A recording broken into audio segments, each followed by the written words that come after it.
Hey guys, what's up? Welcome back for another coffee talk, and in this video I want to talk about The only Destiny. way to destroy the sword is to Um, kill its makers. I've played The Destiny. Swarm I'd say Princes.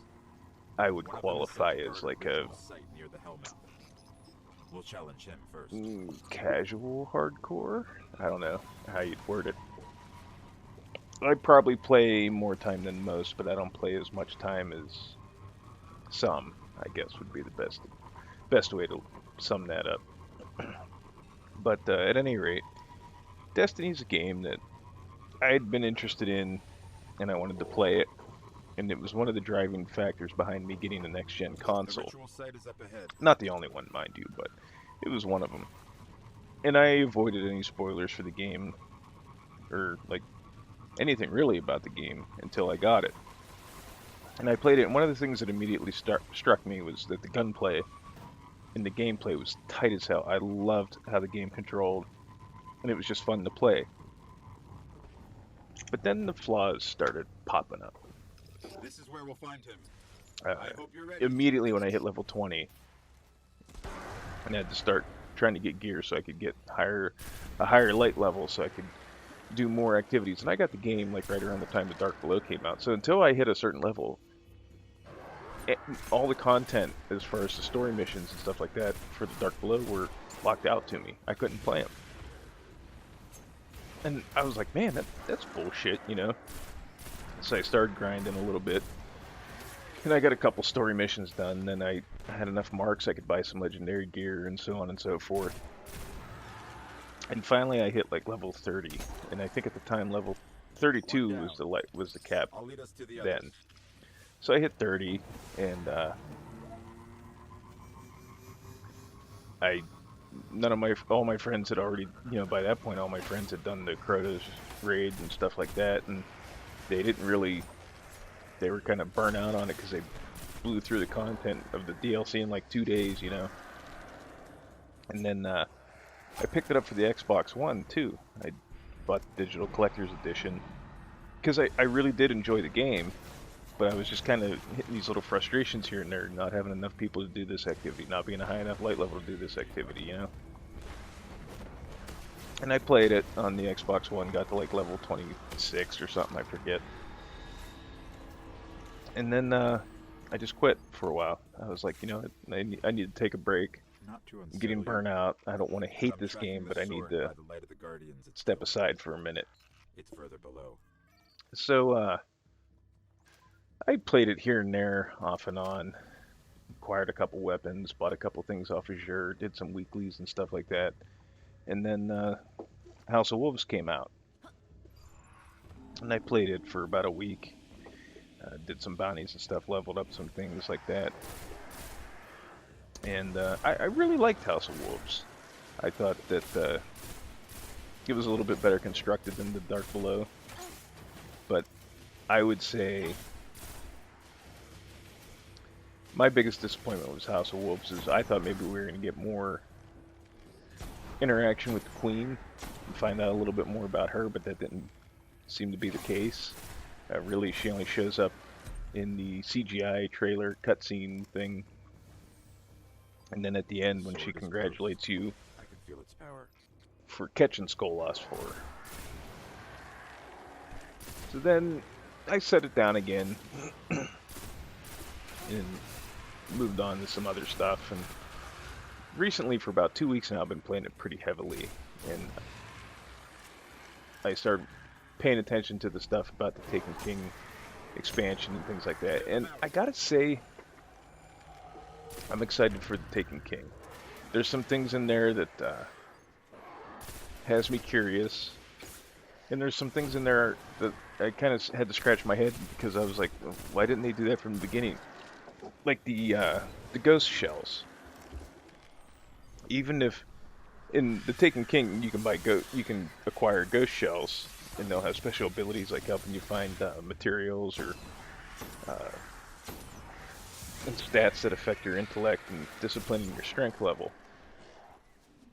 And I mean I think that's pretty cool, but I think it was kind of weird that they never had ghost shells to begin with, other than if you ordered the collector's edition.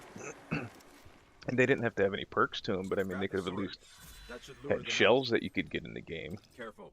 Its power is You can dark. now have 32 quests in your inventory, which I think is a really good idea because that was something I noticed, especially like for new players, and if you start a new character, you're trying to do your bounties, you're trying to do your queen's bounties, you're trying to do your heiress bounties, and you run out of space.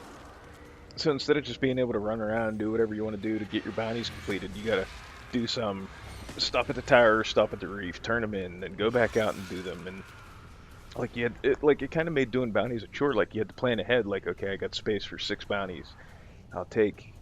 There's 2 regular bounties on the moon, and there's 2 queen bounties on the moon. So I'll do those together. So I'll grab those 4, and then there's a bounty from Eris if I get, I forget what it is, like something like 200 ash something for killing Hive at any location. I'm like, well, I'm gonna be at the moon, so I'll grab that too because there's Hive there. And you know, I mean, it's just like I don't want it to feel like a fucking chore planning what bounties I want to accept, you know. Plus, and then on top of that, if you're at the tower, then you only have access to the regular bounties and heiresses, and then if you go to the reef, then you can check the queen bounties and the regular bounties, but you can't check heiresses. So it was, I don't want to say tedious, but it kind of That should lure them slowed out. things down a little bit. Careful. Its power And is then dark. I do like the changes they're making for reputation packages acquired for gaining levels with factions. They're guaranteed to deliver a legendary, and you'll have an increased chance of dropping a shader. I have been heartbroken a couple times because I'll get a package and it's like, that's it. But lately, I don't know if they like snuck that into like the last update or hotfixed or anything like that, because the last 4, I got like 2 or 3 in the last 2 weeks, and then the one I got before that, they all had legendaries in them. So I don't know if that change was already made to some extent or not, but I don't remember some of my first faction packages having legendaries in them. And then the biggest thing for me is the Vanguard and Crucible marks have been replaced with legendary marks. And there's no cap on how many you can acquire in a week, but they're shared across all characters. That, to me, streamlines the process a little bit, which is fine, because starting new characters, I immediately went for faction rep instead of Vanguard rep. So, like, I got one character who's got like 100 and some, or a fairly new character who's got 100 and some Vanguard marks, and I can't use them because I don't have enough Vanguard reputation, you know, so that kind of sucks. But, I mean, I could buy armor pieces with them, but I don't really need armor pieces. So I'm glad they're kind of streamlining that process a little bit to make it a little bit more user-friendly. And that's what a lot of this stuff seems like to me, is like quality of life improvements. I mean, there's some things that people are kind of salty about, and they say it's like appealing to the casuals and stuff like that, but at the same time, not everybody wants to grind constantly. And the grinding isn't that bad. I've played games with worse amounts of grinding, but I mean, it's not... There are times where the game does feel really grindy. So I mean, to me, all these changes that I've seen, I'm not going to go through them all. I just kind of went through the ones that immediately popped into my head. But I think all in all, Bungie's trying to do their best to appeal to everybody. But the thing that gets me is it's not even out yet, and people are already like writing it off as like it looks short, or it looks like it's probably going to be garbage like the rest of the game. And then you got like the complete opposite end of the spectrum where it's like, no, you can't talk trash on this. It's going to be awesome. They can do no wrong. And it's like, either people absolutely hate Destiny or they absolutely love it. Like, there's no in between. It seems to be very divisive with the stuff that I'm seeing online. I don't hate it, but I don't love it. I have fun playing it, and to me, at the end of the day, that's what a game is about, you know, whether or not I have fun with the experience at hand. And once I kind of fell into the right groove for me to have fun playing Destiny, that's when I really started to truly enjoy the game.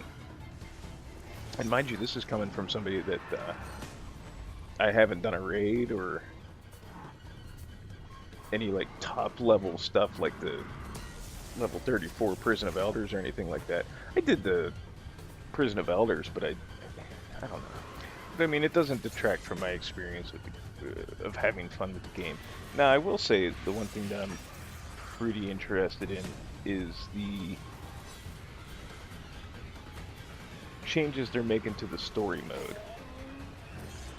That I can get behind because I'm very curious to see how that pans out. They're claiming they're reworking what's already there. You know, everybody knows by now they've replaced Peter Dinklage with Nolan North because they wanted to have somebody that they could have available to them at all times. Which, the only thing that kind of made me kind of raise an eyebrow at that was, you know, from the get-go they've been talking about how they have this 10-year plan for Destiny. Why didn't they like know that eventually Dinklage might not be available, you know? But anyways, so I got 2 empty slots on the Xbox One, and I thought about starting new characters a few weeks ago, but then I kind of started thinking about it, and I was like, you know, I want to wait because I want to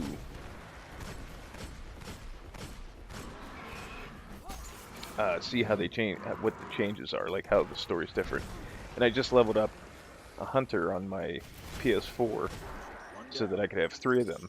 So I just recently played through like the story content of the game, so it should still be pretty fresh in my mind by the time the Taken King comes out. So I'll be able to make little mental notes of the changes and stuff.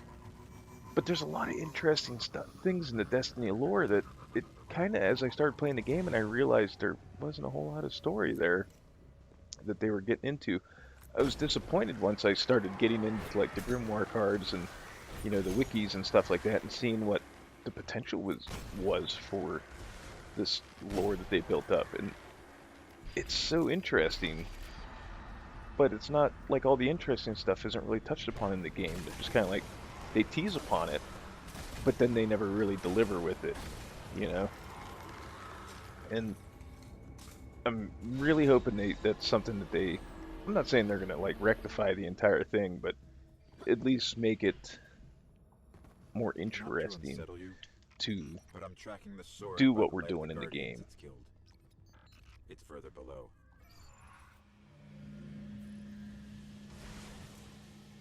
Because where it stands right now, what's presented to us within the game itself just isn't that interesting. I mean, I think we can all be honest there. In the fact that they're making, you know, it looks like they're gonna have like some actual cutscenes in between missions and things like that, and delve into these side characters like Cayde and Eris Morn, who, to me, by far, Eris Morn is the hands down most interesting character in the game. There's so much there that I want to know about, but ultimately none of those questions have been answered. Even in like the stuff in the Grimoire cards, it just haven't really got too much into her, other than, you know, the stuff with her and her fire team going down into to fight Crota. And it's a shame because there could be a lot of interesting stuff there, especially like, you know, when she says like the Hive took her eyes, so she took theirs, you know, it's like, holy shit, what happened? And I'm not saying we need a cutscene detailing the events of Eris's fire team going down into Crota's temple and fighting Crota, but holy fuck, man, they could have elaborated on it in some way throughout the course of the game. But, you know, we'll see. Also, too, like, there's a lot of... It's interesting, too, I mean, they chose her and Cayde because they like Eris's voice actress, whose name I can't think of at the time right now, so forgive me for that. And they really liked how Nathan Fillion did with Cayde. But the other thing I find interesting, too, is if you read some of this stuff, Cayde doesn't inherently trust Eris. So I like that they chose those two characters, because maybe there's going to be some tension there because of that distrust that Cayde has for her. It'll be interesting, and I hope, you know, I try not to set myself up for too much disappointment when I get excited for a product, or you know, whether it be a game, a movie, or you know, whatever. But at the same time, they're dangling so much in front of us that it's hard for me not to be interested and excited for it. And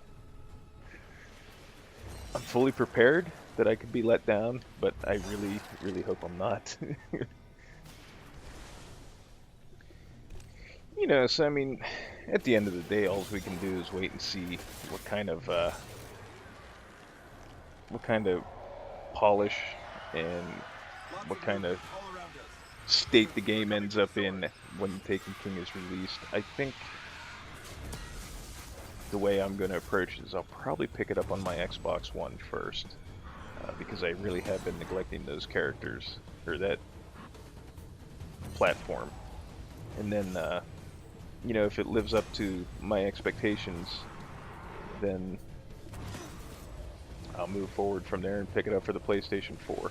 And again, I mean, I don't know how. I mean, I could just end up plunking down the money and getting it for both off the bat. I don't know.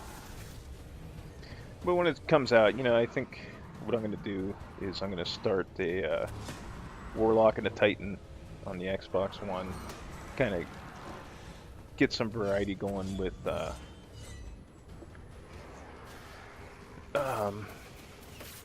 characters, because I do have 3 hunters on PlayStation 4, and then I got a hunter on Xbox One. So I think, you know, plus that way too, when I decide to plop down some moats and get some exotic engrams off of Xur on Friday, when I get them decoded and I get Warlock and Titan gear, then I won't be so fucking mad. I kid you not, I bought like 4 engrams off of them, and all 4 decoded into Warlock and Titan gear on my system that has 3 hunters on it. I was a little salty. A little bit. Anyways, but you know, I think the changes they're making are probably going to end up being for the better. The only thing majorly I just don't agree with is just the way not the whole community, but certain members of certain people and groups in the community are reacting towards it. And like, especially streamers, man. Like, streamers are quick to just like throw down the ban hammer if you even like voice a minorly contradicting opinion. And like, they're quick to try to, like, I don't know, put people in their place and stuff like that. And I don't particularly agree with that. I think, you know, just if people are skeptical, let them be skeptical. I don't think that's a terrible thing, you know, but that's just me. I could go into more things like the exotics that are being left behind and stuff like that, but I don't really care. I kind of get why they're doing it. They're trying to get people to break away from relying on those weapons and try out some new ones. And to be honest, I mean, once in a while, I'll like peek at people's gear when I'm sitting waiting for like some wolves to show up or whatever. But you know, I mean, it's pretty apparent that there's a lot of people that use the Thorn and the Icebreaker and the Yallarhorn, and especially after Xur sold the Yallarhorn last week. But you know, it is what it is. To me, that speaks more about the problems with the weapon balance in general than it does about those particular weapons. But, you know, at any rate, maybe that's a discussion for another time, because we're going a little long here, and I'd like to wrap this up. So I want to thank everybody for watching, and we'll see you in the next one.